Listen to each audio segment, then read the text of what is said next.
What is up, and welcome back to How to Invest in Commercial Real Estate. What's up? Hey, thanks for pulling me off the tennis court for this. Yeah, man, you play a lot of tennis. You guys gotta. You better be good. When we make a plan, we gotta stick with it because I'm a busy man. Yeah, I know. We know. Right in the middle of the day and expect me to show up. I mean, at my own house. If you play this much tennis and you suck, I would be pissed. Well, I don't suck. Oh, okay, problem solved. I'm pretty good. Okay, well, getting right into it. We just bought a deal. Yep. Trail Lake Plaza. It's not Trailer Park Plaza. It's As Trail Brian Lake. likes to call it. It's in Fort Worth. It's Good in area. Fort Worth. It's Yep. nice. It's actually nice. Super nice infield deal. Picked it up off market. Gonna move around some tenants, maybe relocate a few out of our center. It's a nicer way of saying that. I'm just gonna relocate them out of my center.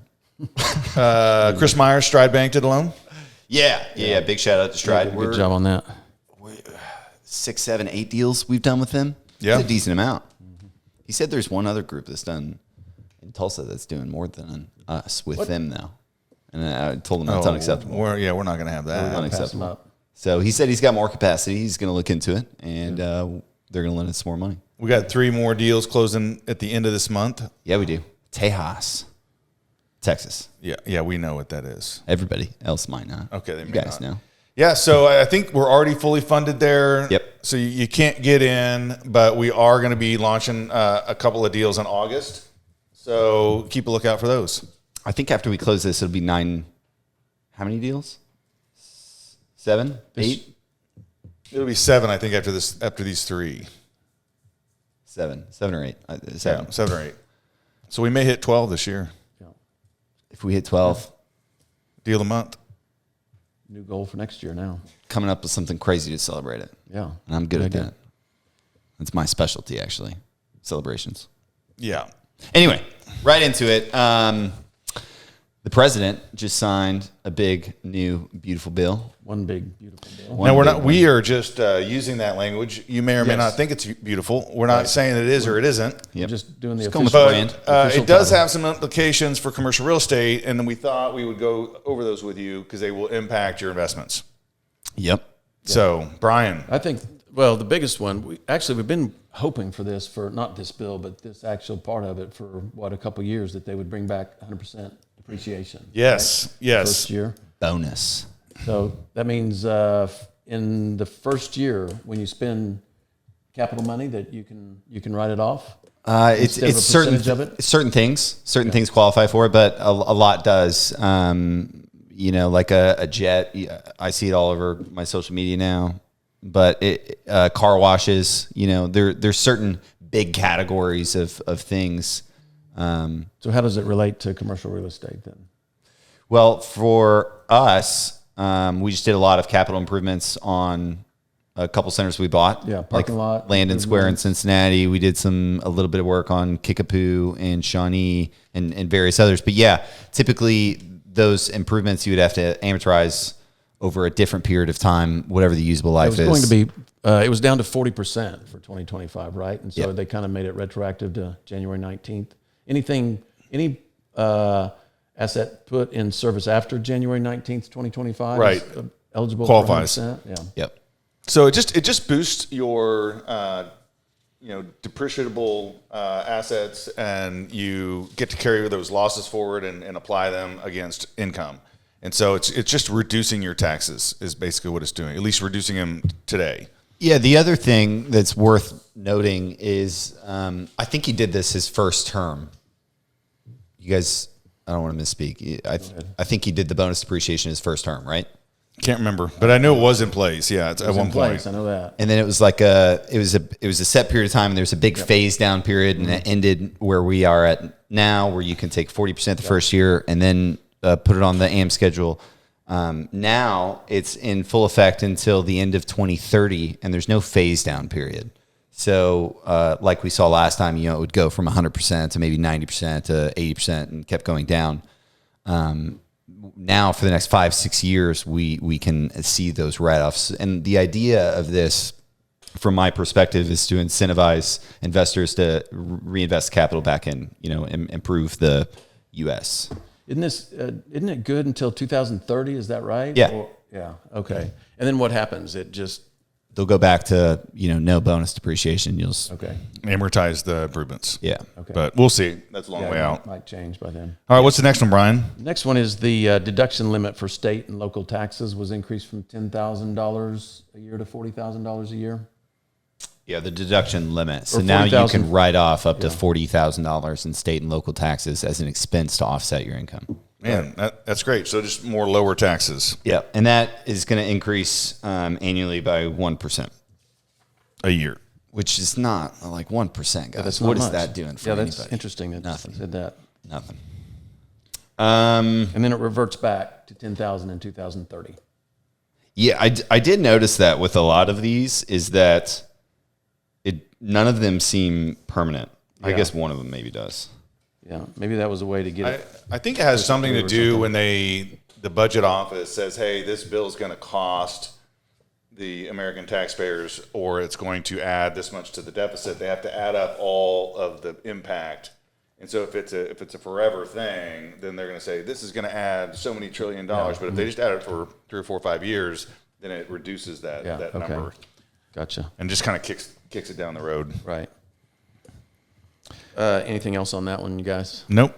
Okay. I didn't even know this existed. So for me, just going through this, it's another reminder to just make sure I'm taking advantage of that write-off. So I would just make a mental note. You maybe didn't know this state and local deduction was available? No, but I don't know if I'm paying a ton of state and local taxes. Maybe yeah. like $1,000 Yeah, a right. year or something. But I just want to look into that, and make sure I'm taking advantage of it. Yeah. I think you are. I've seen your tax return. That's great, you creeper. What else you seen? Don't answer that. Moving on.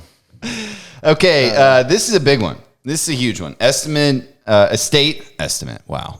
Estate and gift tax exemption raised to $15 million. For individuals. Yep, and $30 million for married couples. So this is a 50% increase. It was $10 million. So now you can give your no good kids an extra $5 million.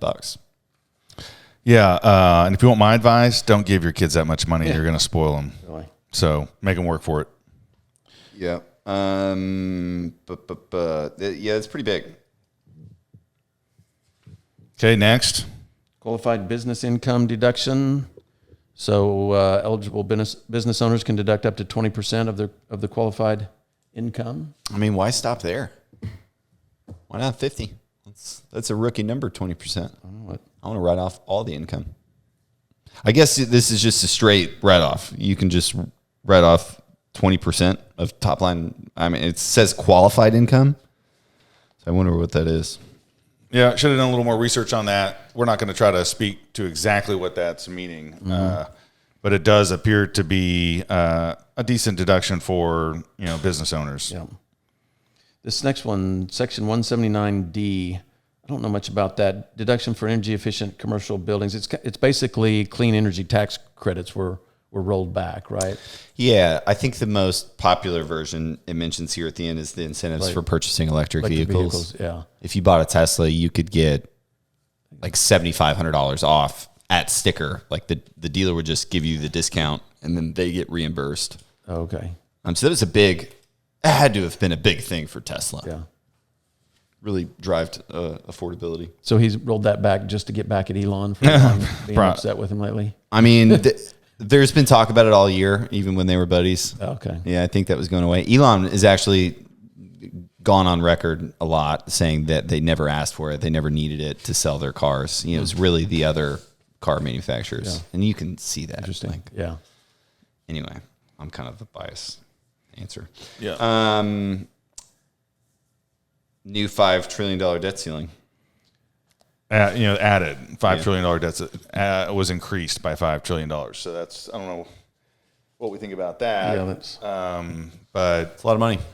guys, I think in general there were some good things in this bill for commercial real estate. It will increase our deductions. It'll lower our taxes pretty much across the board.